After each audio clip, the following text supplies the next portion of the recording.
कल बहुत सारे लोगों के मैसेज आए और उन लोगों ने ये कहा कि ये जो आप गंगा जी के पास बैठे हैं, ये गंगा कहाँ से आती है, गौमुख का मतलब क्या है, गौमुख में कैसे पानी आता है और कैसे फिर वो नीचे से लेके 2000 किलोमीटर की यात्रा कर गंगा सागर तक पहुंचता है।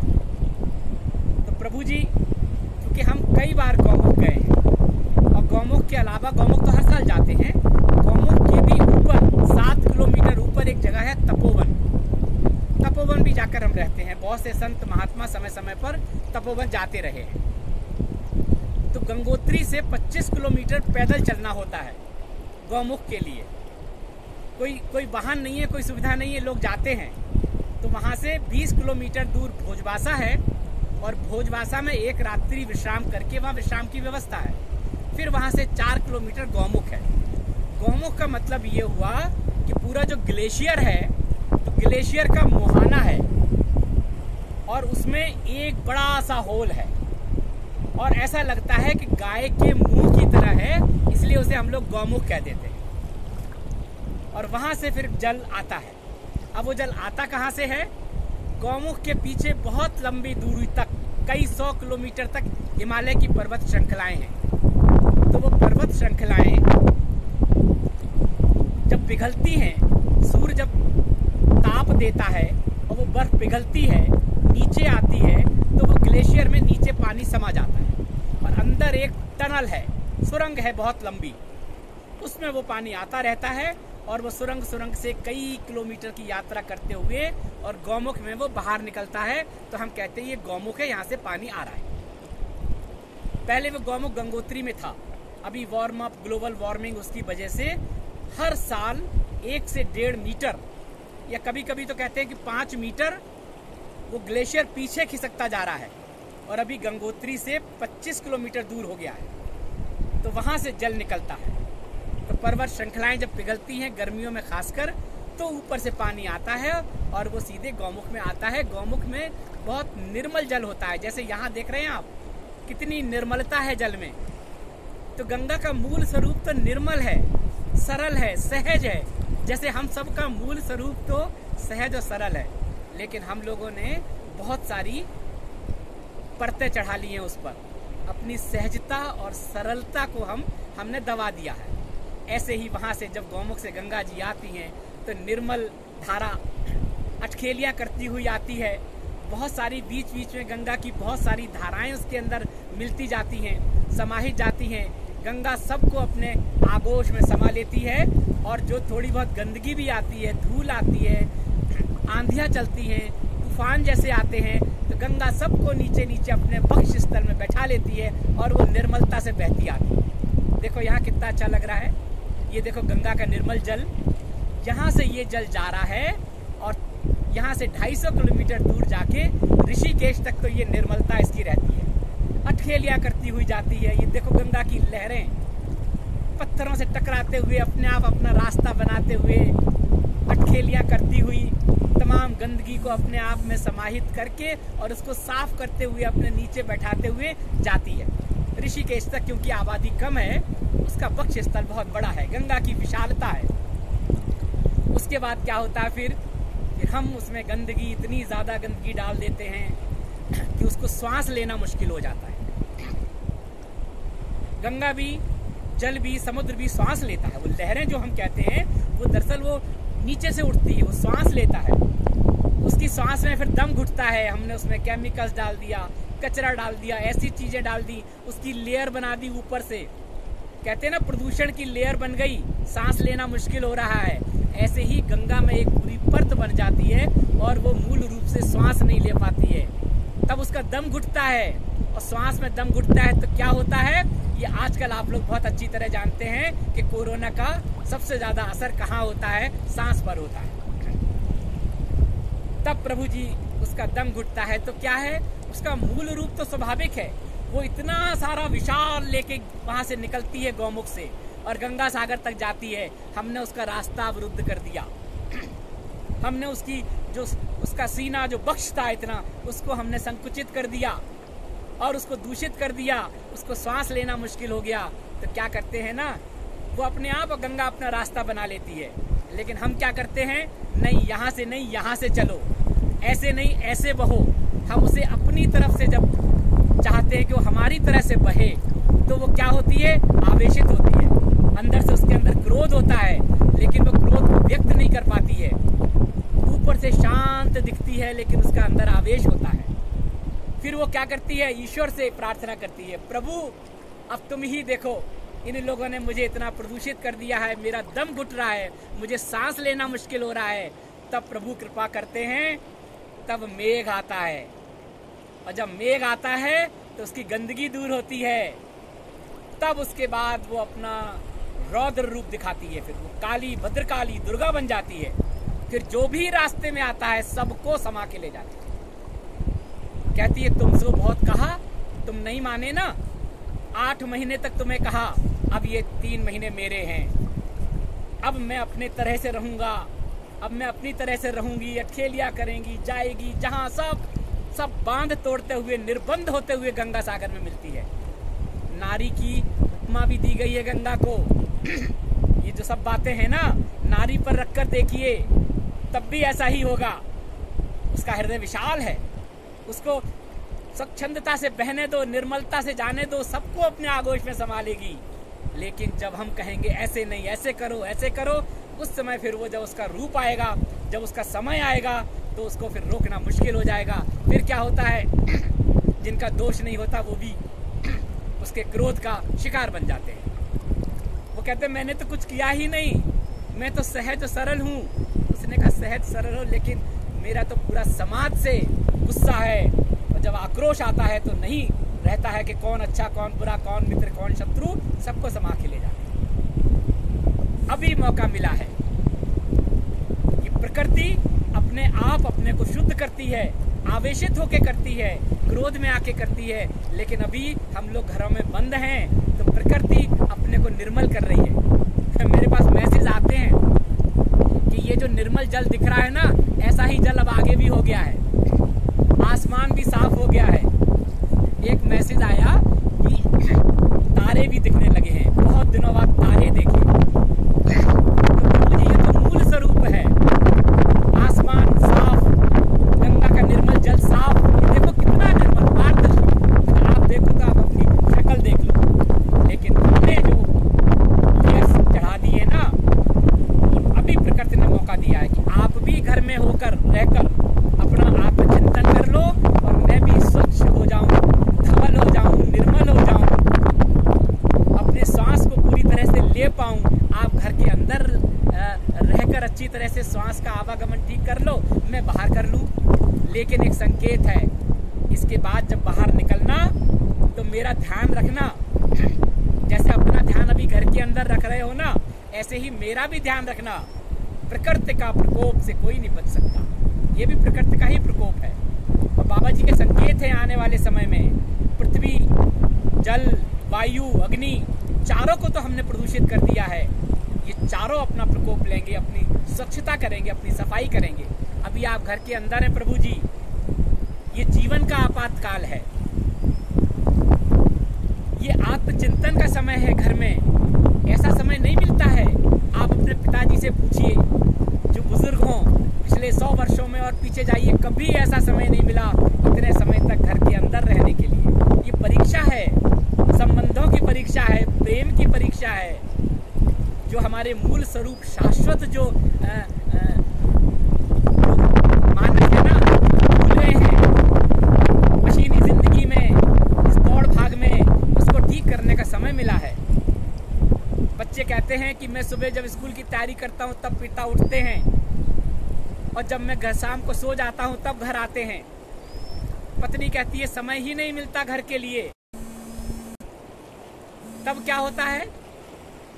अभी समय मिला है, अच्छी तरह से जी लो बच्चों के साथ, पत्नी के साथ अच्छी तरह से जी लो। संबंधों की परीक्षा होगी कि सही क्या है। मैं कहता हूं कि ऐसे समय में 1 घंटे मौन रहो हर रोज। तो मैसेज आते हैं कि प्रभु जी मौन तो रहते ही है घर में, किससे कितनी बात करेंगे, पत्नी से कितनी देर बात करेंगे। कैमरा ही ऑफ हो गया। तो प्रभु जी वो कहते हैं हम तो मौन ही रहते हैं, कितनी देर बात करेंगे। बच्चे कहते हैं कि हम तो मौन ही रहते हैं, किससे कितनी बात करेंगे। पत्नी से कितनी देर बात करेंगे। कैमरा ही ऑफ हो गया। तो प्रभु जी वो कहते हैं हम तो मौन ही रहते हैं, कितनी देर बात करेंगे। बच्चे कहते हैं हम तो मौन ही रहते हैं, कितनी देर बात करेंगे। कितना बात करेंगे घर वालों से, सबसे, क्योंकि आदत नहीं है, सबकी अपनी अपनी अभ्यस्त नहीं है इस तरह के माहौल के। आप अपनी नौकरी के उस मशीनी जिंदगी में हो गए हैं, पत्नी अपने उसमें हो गई है, बच्चे उसमें हो गए, माता पिता भी, पिता टहलने जाते थे, लोगों के साथ बैठते थे, हम उम्र के लोगों के साथ रहते थे, आप समय नहीं दे पाते थे, उनको भी परेशानी है घर में रह के, क्योंकि उनका रूटीन बिगड़ गया। तो प्रभु जी ऐसे में अवसाद भी हो जाता है। आने वाले समय में आप देखेंगे कुछ बच्चे अवसाद में चले जाएंगे, कुछ माता पिता अवसाद में आ जाएंगे। उनके साथ जीजिए, थोड़ा सा ध्यान कीजिए, मौन कीजिए। कहते हैं मैं तो मौन ही रहता हूँ ज्यादातर, किससे कितनी बातें करें पत्नी से। ये मौन नहीं प्रभु जी, विचारों का मौन, विकारों का मौन। आप हैं मौन, घर में भी कुछ हो गया बस मौन हो गए, आप भी, पत्नी भी, बच्चे भी, सब मौन है, सब कहेंगे हम तो मौन है। ऐसा मौन नहीं चाहिए। सुबह उठ के सबसे पहले सुबह उठें, अच्छी तरह से हाथों की मालिश करें, उनके दर्शन करें। कहा है ना, जो पहले कहा है, कराग्रे वस्ते लक्ष्मी, कर मध्य सरस्वती, कर मूले गोविंदा। उसको देखो, उसके दर्शन करो। मेरे बच्चों के लिए कहो कि ये हाथ रगड़ने से हमारे शरीर की शिराएं सक्रिय हो जाती हैं। ऐसे ऐसे करो। उसके बाद 1 मिनट तक खूब अच्छी तरह से सुबह सुबह उठ के और कहो प्रभु सबके लिए सुख हो, सबके लिए प्रार्थना करो। सर्वे भवन्तु सुखिना, सर्वे सन्तु निरामया, सर्वे भद्राणि पश्यन्तु, माँ कश्चित् दुख भाग्। सबका दुख दूर हो प्रभु, प्रार्थना करो सुबह। उसके बाद ध्यान करो, 40 मिनट कम से कम सुबह बैठो। मौन ध्यान, ये मौन नहीं कि मन में कुछ चल रहा है, एक एक दिन निकल रहा मुश्किल से और विकार आ रहे हैं, लेकिन मौन है, वो मौन नहीं। बैठ जाए, कुछ नहीं करें, कोई ध्यान की विधि नहीं सिखा रहे हम आपको, बस अपने श्वास के आवागमन को देखें। गहरी सांस लेने का वो करें। गहरी सांस लीजिए, छोड़िए, लीजिए, छोड़िए। आंख थोड़ी सी बंद, थोड़ी खुली, जीभ को तालू से लगा लीजिए, बैठ जाइए और बस जो हो रहा है होने दीजिए। विचार आ रहे हैं, आने दीजिए, जाने दीजिए। विचार आ रहे हैं, कैमरा कुछ दिक्कत कर रहा है, ये बार बार फोन आ रहे हैं ना प्रभु जी। मैंने पहले भी कहा, यहाँ हिमालय में किसी से फोन पर बात नहीं होती, तो कृपया फोन ना करा करें। तो प्रभु जी केवल गहरी श्वास की आवागमन पर ध्यान। मैंने कल भी आप लोगों से कहा था प्रभु जी कि फोन ना करें। यहाँ किसी का फोन नहीं उठता, हिमालय में किसी से फोन पे बात नहीं होती, कृपया फोन ना करें। और प्रभु जी बस सुबह 1 घंटा दीजिए और 1 घंटा तक लगातार बैठ के अपनी सांसों की आवागमन को देखिए, जीभ को तालू पे लगाइए, आनंद लीजिए, जो हो रहा है होने दीजिए। ऐसे ही रात में सोते समय जब सोने जाएं तब भी ऐसे ही करें। सोते समय एक बार आकलन करें कि आज दिन में क्या हुआ, मैंने पूरी तरह से जिया कि नहीं जिया, अपने माता पिता के साथ जिया, बच्चों के साथ जिया, पत्नी के साथ जिया, पूरी तरह से जीजिए। संबंधों की परीक्षा है, प्रेम की परीक्षा है प्रभु जी। और सोते समय आकलन कीजिए पूरे दिन का, और फिर वही सांसों पर ध्यान आते आते और सो जाइए। अभी आने वाले समय के लिए तैयारी कर लीजिए प्रभु जी। अभी तो आप घर के अंदर हैं, अपनी सुरक्षा कर रहे हैं, बाहर आएंगे तो बहुत तरह की परेशानियां आएंगी, क्योंकि पूरा देश नहीं, पूरी दुनिया इस तरह की उससे अभ्यस्त नहीं था। अवसाद में आएगा। अवसाद का मतलब केवल मानसिक वो नहीं होता, कई तरह से अवसाद निकलता है। लोगों के सामने आर्थिक परेशानियां आएंगी।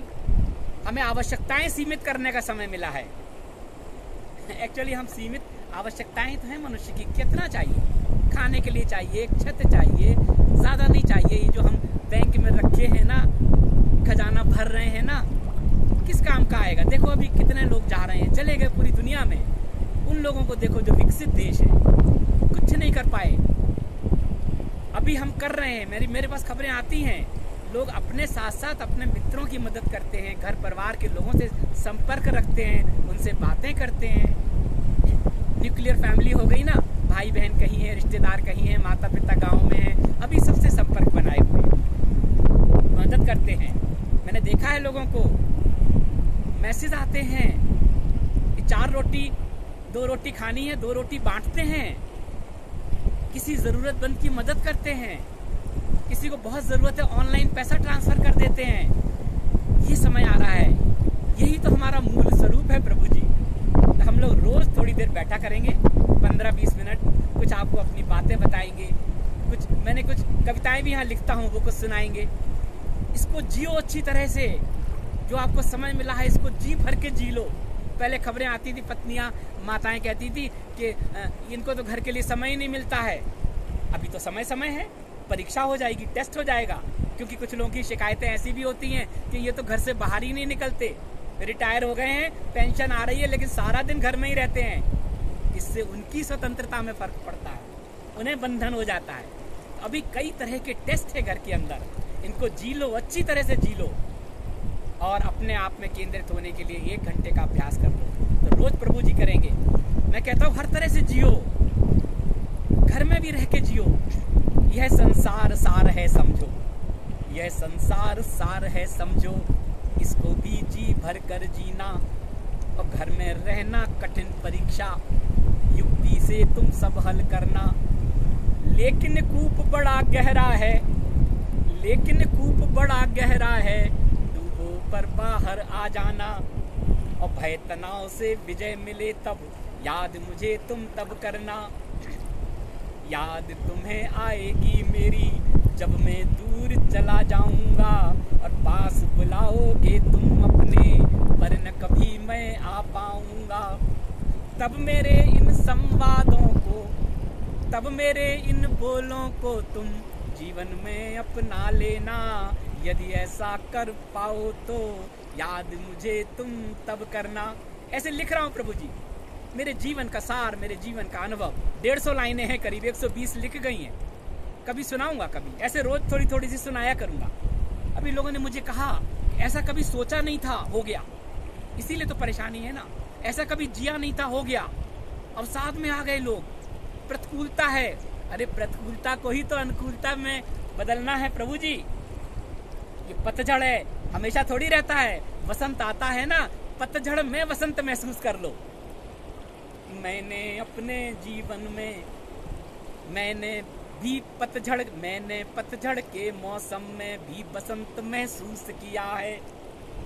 मैंने भी पतझड़ में खुद बसंत महसूस किया है। और ऋतुएं जब प्रतिकूल हुई तब सावन बन बन सरस किया है। तुम भी ऐसा करो, कर सकते हो, सब कर सकते हो।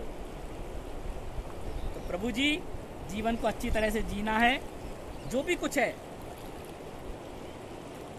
प्रभु की शरणागत हो जाओ। शरणागत होने का समय है। जब आपके हाथ में कुछ नहीं होता तब आप क्या करते हो? प्रभु अब आपका सहारा। यही तो हम लोग करते हैं ना।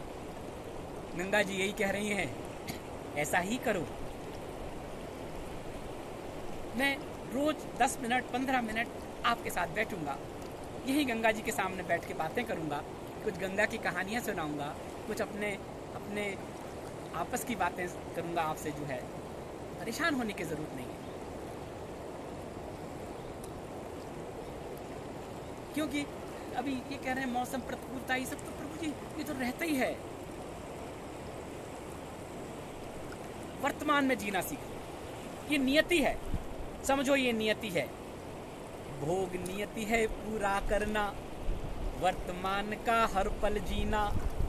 जब जो आए घटे सामने, युक्ति से तुम हल करना।